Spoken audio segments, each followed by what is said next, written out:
Hey, well, today I'm angry at the states. And the reason is that the states are supposed to protect us from the federal government, but the states have acted in such an incompetent manner that whether through Trump or whether through some future president, the states are setting the stage for the federal government to take them over. I mean, it's already started when the federal government could control what the speed limit was, and states would have to agree to the federal 55-mile-an-hour speed limit if they wanted federal highway funds.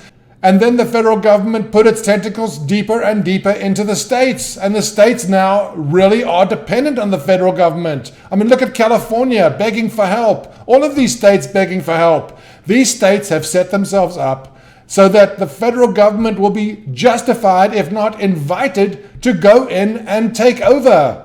How are we supposed to be protected from the encroaching efforts of a federal government if the states are not standing up as states? They have acted like such irresponsible children that whether it's this president or the next, they are allowing an authoritarian president to take over.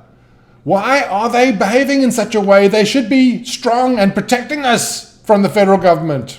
How have the states allowed such a shambles to develop? First, their financial situation is such a mess that they require tens of billions of dollars of help to bail them out. Secondly, their response to the violence within their borders has been so muted and apathetic that there is a very valid point that the federal government can make that they should take over, take control, restore order, and the citizens might even welcome it. The states need to realize that we rely upon them. The Constitution sets the states up as the primary holders of power in this country. The federal government is not meant to have power of the states. In the Constitution, it is carefully enumerated as to what the power of the federal government is. And it states specifically that all powers not specifically enumerated for the federal government belong to the states. But because the states have made such a mishmash of their affairs,